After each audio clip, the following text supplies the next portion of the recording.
Hello history buffs, and welcome back to the channel. We all know the big stories from our history books, the epic battles, the influential leaders, the game-changing inventions, but history isn't just a grand, serious drama. It's also a collection of some of the weirdest, funniest, and most unbelievable tales you could ever imagine. Today, we're digging deep into the archives to unearth 4 historical events that sound completely made up, but are absolutely real. So, grab your snacks, get comfortable, and let's journey into the bizarre side of the past.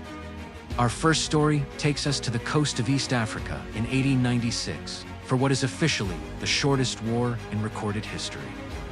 I'm talking about the Anglo-Zanzibar War. It all started when the Sultan of Zanzibar, who was friendly with the British Empire, passed away. His cousin, Khalid bin Barkash, decided he was next in line and seized the palace and the throne. The only problem? They had their own preferred candidate and saw Khalid's move as a direct challenge.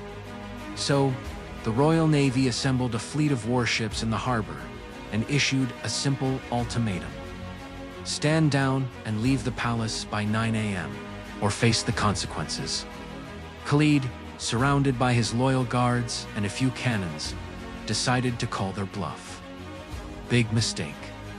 At 9:02 a.m., the British warships opened fire. The palace was bombarded. The Sultan's armed yacht was sunk, and his forces were completely overwhelmed. At 9:40 a.m., just 38 minutes after it began, the fighting stopped.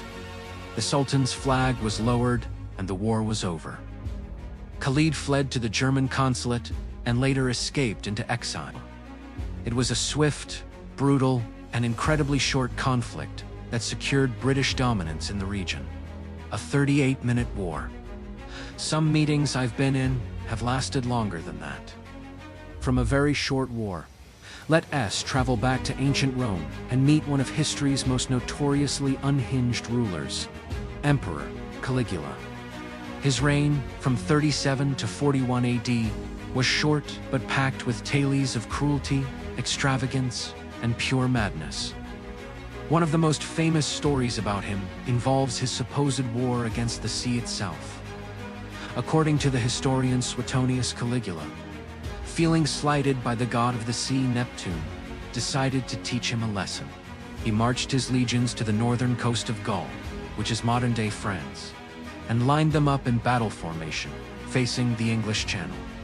Then, he ordered his soldiers to attack the water. They were commanded to charge at the waves, stabbing them with their swords and even whipping the sea. After this battle, Caligula declared a magnificent victory over Neptune.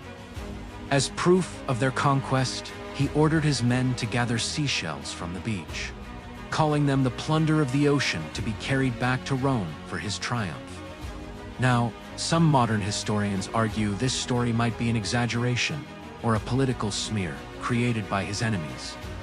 They suggest maybe he was just punishing mutinous soldiers by making them do a ridiculous task.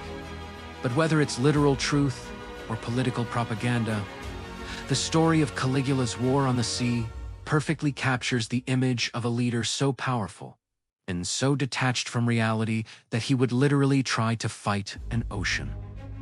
It's a reminder that absolute power can lead to absolute absurdity.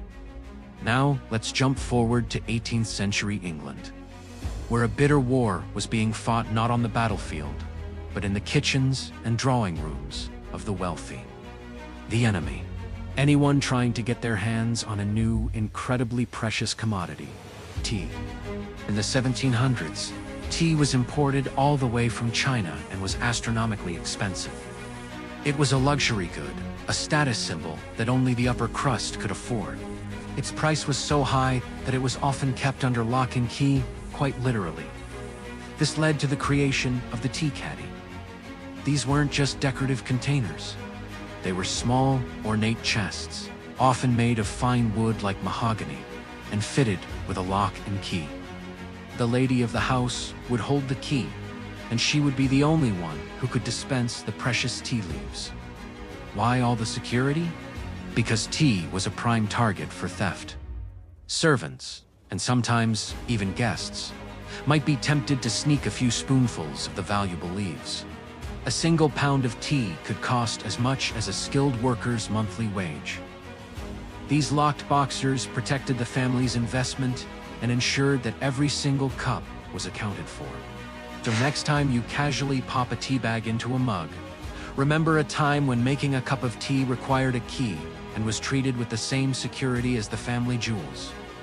Our final story is perhaps the most comical military failure in history.